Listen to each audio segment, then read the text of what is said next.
जय हिंद साथियों। उत्तर प्रदेश के उपचुनाव की वोटों की गिनती में महज 12 घंटे ही बाकी हैं, लेकिन देश के जाने माने पत्रकार ने अपने आंकड़ों में और इशारों में बता दिया कि उत्तर प्रदेश में समाजवादी पार्टी और भारतीय जनता पार्टी कितने सीट जीतने जा रही।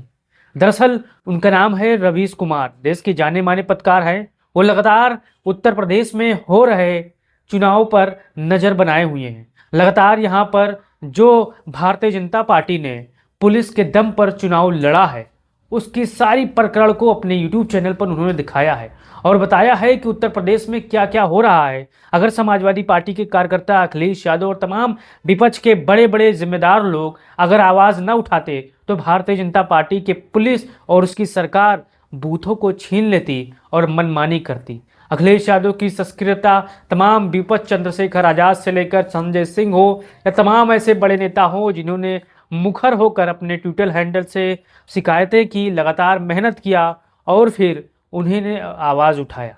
अब आंकड़ों में बता दिया है कि उत्तर प्रदेश में समाजवादी पार्टी कितने सीट जीतेगी और भारतीय जनता पार्टी कहां कहां लड़ाई में है। आप इस वीडियो पर पहली बार आए हैं तो अपना राय जरूर दीजिएगा और बताइएगा आपका अनुमान, आपका आंकड़ा, आपका समीकरण क्या कहता है। और आप इस वीडियो पर पहली बार आए हैं तो चैनल को सब्सक्राइब कर लीजिएगा और बताइएगा कि समाजवादी पार्टी कितने सीट जीत रही है आपके अनुसार। तो चलिए मैं यहाँ पर लगा दे रहा हूँ चार्ट, आप पढ़ लीजिएगा। रवीश कुमार के आंकड़ों के अनुसार यहाँ पर मझवा की सीट समाजवादी पार्टी जीत रही है। अब मझवा में अखिलेश यादव ने पीडीए का फार्मूले के तहत यहाँ पर प्रत्याशी उतारे थे। भारतीय जनता पार्टी की हालत मझवा सीट पर खराब है क्योंकि यहाँ पर अखिलेश यादव ने पीडीए समीकरण के ही उम्मीदवार को जबरदस्त तरीके से यहाँ पर चुनाव में मैदान में भेजा है। अब मझवा की सीट पर पीडीए भारी है, अखिलेश यादव का समीकरण भारी है। यहाँ पर समाजवादी पार्टी बड़ी मजबूती से चुनाव जीत रही है। दूसरे स्थान पर कटहरी है। कटहरी अंबेडकर नगर के जिले का एक विधानसभा सीट है जहां पर लालजी वर्मा विधायक थे, आप सभी जानते हैं। अब उनकी पत्नी शोभावती वर्मा चुनाव लड़ रही थी। अब भारतीय जनता पार्टी ने पुलिस के दम पर कटहरी में जो खेल खेला है वो देश के, प्रदेश के और तमाम विदेशों में बैठे लोगों ने अपने आंखों से देखा है। पुलिस के दम पर जबरन मुस्लिम बस्तियों में पहरा लगा देना, उनको वोट देने से वंचित कर देना, लगातार उनकी फर्ज जरूर में बिना सूचना मिले ही उनकी आईडी चेक करना, ऐसे तमाम ऐसे वीडियोस आप सोशल मीडिया पर देखे होंगे। अब भारतीय जनता पार्टी की कटहरी में भी हालत खराब है और आंकड़ों में समाजवादी पार्टी कटहरी भी जीत रही है। फिर सीसामऊ, इरफान सोलंकी की सीट, पिछले 25 सालों से यहाँ पर उनका दबदबा, फिर यह सीट चुनाव जीतने जा रही है उनकी पत्नी नसीम सोलंकी।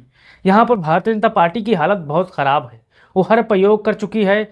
शाम का, दंड का, पैसे का पैसा पानी की तरह भारतीय जनता पार्टी ने यहाँ पर बहाया है। इस सीट पर प्रशासन का यहाँ पर जितना भी दुरुपयोग करना हुआ वो कर ली है। मुस्लिम गलियों में, मुसलमान भाइयों के गलियों में उनके घरों के साथ बैरिकेडिंग लगा दी। चुनाव आयोग को जबरन 7 पुलिसकर्मियों को सस्पेंड करना पड़ा क्योंकि देश दुनिया में बहुत बेइज्जत हो रहा था वो भारत का चुनाव आयोग। तो सीसामऊ सीट समाजवादी पार्टी जीत रही है। कुंदरकी की मैं आपको बात करूं, कुंदरकी में भी आपको यही कुछ देखने को मिला। लगातार भारतीय जनता पार्टी के इशारे पर पुलिस ने क्या क्या किया ये किसी से छिपा नहीं है। अब जो यहाँ पर अंतिम समय में घर से लोग निकले और यहाँ पर जबरदस्त तरीके से समाजवादी पार्टी के पक्ष में वोट किया, कुंदरकी सीट समाजवादी पार्टी जीत रही है। फिर करहल, करहल भारतीय जनता पार्टी ख्वाब देख रही है, सपना देख रही है कि इस बार मैं करहल से चुनाव जीत जाऊंगी। अब करहल सीट जीतने के लिए भारतीय जनता पार्टी ने प्रधानमंत्री मोदी और बाबा मुख्यमंत्री एक बार पर्चा भरकर देख लें तो यहाँ पर उनकी हैसियत पता चल जाएगी कि करहल में क्या वो चीज़ है। दरअसल करहल एक ऐसी सीट है जिसको जीतने के लिए भारतीय जनता पार्टी ने तरह तरह के हथकंडे अपनाए, लेकिन अपना खुद का घर का उम्मीदवार भी नहीं दे पाई।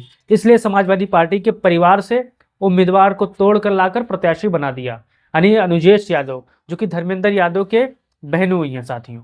यानी परिवार के ही प्रत्याशी को भारतीय जनता पार्टी ने उम्मीदवार बना दिया कि यादव वोट कट जाएगा और मैं चुनाव जीत लूंगा। लेकिन यहाँ पर जो समीकरण निकल के सामने आ रहे हैं कि भारतीय जनता पार्टी के प्रत्याशी का जमानत सुबह जब्त होने वाली है 10 बजे तक। आप अनुमान लगाइए और आप जरूर बताइएगा। खैर की मैं बात कर रहा हूँ, खैर विधानसभा सीट पर डॉक्टर चारूकैन को अखिलेश यादव ने पीडीए के समीकरण को उम्मीदवार बनाया। यहाँ पर बहुत लोग परेशान थे कि पीडीए से चारूकैन चुनाव हार जाएंगे, लेकिन जो समीकरण था वो ज़बरदस्त काम कर गया। यहाँ पर भारतीय जनता पार्टी की हालत ख़राब हो गई। पिछड़ों में, दलितों में, शोषितों में, वंचितों में जिस प्रकार से एक मैसेज चला गया कि भारतीय जनता पार्टी ने, अगड़े जात के नेताओं ने पिछड़ी जात के एक दलित प्रत्याशी को ज़मीन पर बैठाकर वोट मांगा। आपने वो तस्वीर देखी होगी। भारतीय जनता पार्टी के जो प्रत्याशी हैं दिलेर, आपने उनकी तस्वीर देखा होगा। वो दलित जाति से आते हैं। उनको भारतीय जनता पार्टी के अगड़े जाति नेताओं ने कहा कि आप ज़मीन पर बैठोगे तभी आपको अगड़ी जाति के नेताओं की, अगड़ी जाति के समाज का वोट मिलेगा।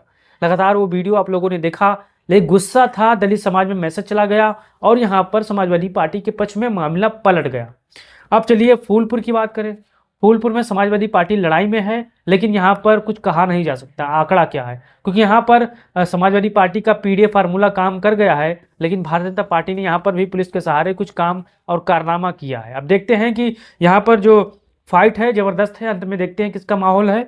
लेकिन फिर गाजियाबाद में भारतीय जनता पार्टी को थोड़ी बहुत बढ़त है, लेकिन यहाँ पर कोई ज़्यादा बढ़त नहीं है। भारतीय जनता पार्टी का समीकरण खराब है, लेकिन सर्वे में भाजपा को जीत दिखाई दे रहा है यहाँ पर गाजियाबाद में। फिर मीरापुर में भी अवैसी ने खेल कर दिया है। मुस्लिम प्रत्याशी देकर, मुसलमान लंबी लंबी तकरीर कर कर समाजवादी पार्टी के जो कादिर राणा है, उनकी बहू चुनाव लड़ रही थी, सुंबुल राणा, उनको चुनाव हराने का काम किया है, क्योंकि यहाँ पर वोट कट गया, समाजवादी पार्टी चुनाव हार गई। लगातार लच्छेदार तकरीर करते थे और अवैसी किसके एजेंट हैं आप सभी को पता है। करोड़ों में डीलिंग होती है और पैसा कहाँ से आता है, कहाँ से फाइनेंस होता है, ये उत्तर प्रदेश के चुनाव में हर नौजवान, हर मुसलमान समाज जानता है कि अवैसी उत्तर प्रदेश के चुनाव में क्या करने आते हैं। जहाँ पर यह खुद चुनाव लड़ते हैं वहाँ तक आज तक के मुख्यमंत्री नहीं बन पाए, लेकिन उत्तर प्रदेश में आएंगे और वोट काटेंगे, फिर हेलीकॉप्टर से चले जाएंगे। अब आपको बताना है कि उत्तर प्रदेश में आपका क्या ख्याल है। कल 12 घंटे बाद जो यहाँ पर बस्ते खुलेंगे, बक्से खुलेंगे, वहाँ पर नतीजा सामने निकल के आ जाएगा। दूध का दूध का पानी पानी हो जाएगा। और आप अपना राय दीजिएगा और बताइएगा उत्तर प्रदेश के उपचुनाव में आपका राय है। अब सर्वे में 6 सीट समाजवादी पार्टी जीत रही है, 3 सीट भारतीय जनता पार्टी जीत रही है। कुल मिला के 9 सीटों पर उपचुनाव का रिजल्ट आएगा। आपको राय देना है, वीडियो को शेयर करना है। जय हिंद, जय भारत, जय समाज।